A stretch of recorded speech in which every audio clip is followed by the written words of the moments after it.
Boom, hey internets. Real conversation that I had with someone about why artists/designers don't make it with a brand, meaning they don't make the intended amount of money or a large amount of money in running their brand. Now the answer can feel really simple, but stick with me in the video because I can walk you through a couple examples of how to avoid the pitfalls or how to launch with a better mindset if you do consider yourself an artistic designer and less of a logistical brand operator. In case you don't know, my name is Jon Phenom. I'm the clothing brand mentor. I've been working professionally in apparel development since 2000. Last couple companies, I was the creative director and the brand director running multi-million-dollar brands. So real conversation, a friend was telling me how a friend of his was really driven, really motivated, right? With this Instagram, social media culture, it's easy to kind of put into go mode and not really inspect where you're going. It's like ready, fire, and aim. And it's good to be motivated to move forward to do something, but you want to inspect the way you're getting there, okay, is one analogy I want to say. And so let me establish, there is like a 5% of artists that are like really visionary and very concept driven, and basically the industry will make exceptions for those type of people who just come and bring that type of aura and are gifted with that. I am not that kind of person, but I can give you a vision of what that looks like from both sides. So here's what I'm talking about. If you are Virgil Abloh and you're able to come from streetwear inspired design and go all the way to premium luxury brands that are already known by just the monogram of that company, then you probably don't need to listen to this, right? But not all of us can be like Virgil, right? Not all of us can be like Luigi Villaseñor of Rude, right? Where he comes from more of a streetwear base and now is, you know, very much in Europe, in Paris, doing runways and definitely getting considered to offer art direction and creative direction for some of the biggest brands and labels in the world. There's a reason why there's only kind of like a 5% of people or designers that are cut from that cloth and are able to kind of do that. The other 95% of designers are probably going to work for another brand. So whether you go to fashion school or get a graphic design or graphic apparel design degree, which exists now, really good major by the way, but whether you study the field that way or whether you grow up in production in a screen printing shop or tailorship or any of those kind of ways that you're introduced to fashion, the other 95% is gonna have to have some sort of job at one of these brands, right? It's $1 billion industry, so there's all brands that create fashion and create different looks, and they need to get made in a certain way. If you do believe you're one of those top tier designers, I think there's proof of concept, right? There's things along the way that will give you a notion or an idea that people really are rocking with the type of concepts that you're putting out in apparel, right? It's communicating to a mass number of people. Like the concept that you think of is really able to get a reaction out of people. It's very similar to music artists. There's a lot of artists, there's a lot of musicians, right? Rappers, singers, etc., bands, and there's many that will never ever make it, but they'll continue making the music, right? But there's a difference between knowing whether a good mass amount of people want to hear your next song, single, EP, or album, right? And so the answer to the question is a lot of people don't make it because one, they don't have the right preparation. They don't know what they don't know. So there's a whole world of things to understand when it comes to making apparel or merch. And you can fall into a crazy rabbit hole with each one of those categories, right? So you wanna know enough information about everything to be dangerous. You wanna know enough about sales, marketing, production, and design. Now,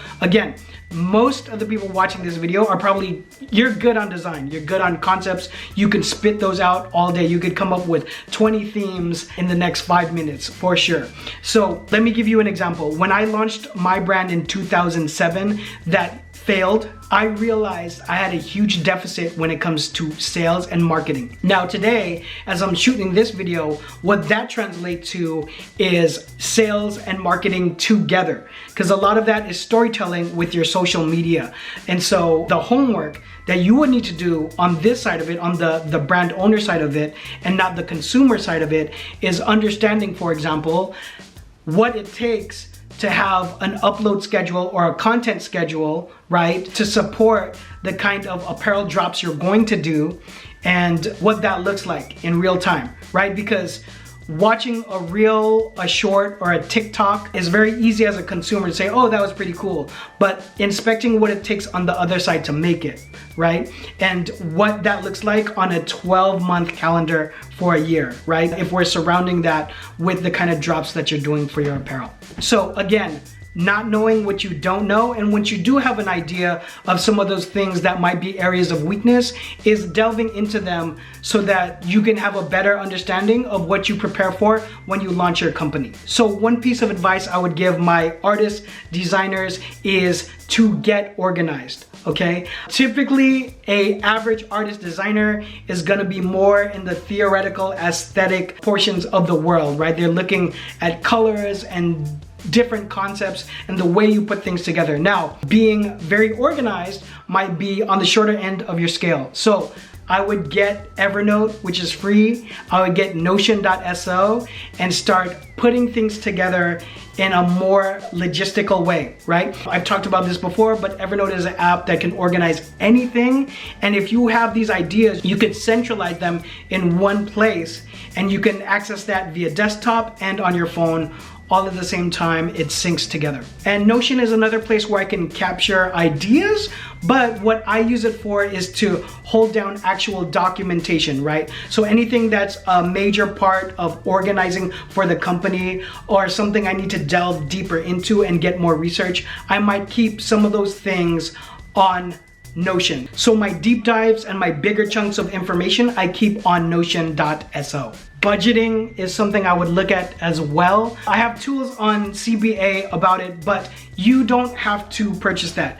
You can just open up a Google Sheet and start budgeting and making sure you have these different costs together for what it will take for your brand. Because if you're just beginning to launch, obviously that dollar, especially if it's a shoestring budget, is going to be very vital as to where you put those dollars. So seeing what the financial picture looks like before you launch might give you a better idea of where you can kind of move around your dollars so they can last a little bit longer till you get proof of concept of your different designs, meaning till you get more interest of people or more exposure of people seeing the brand, so you can see that you have a viable idea before you drop a crazy amount of money or time and effort, either resource, in. Both are very valuable. So before you drop in a whole bunch of resource, you want to test, make sure you have something that you have people that want to buy, so it could coincide with two things.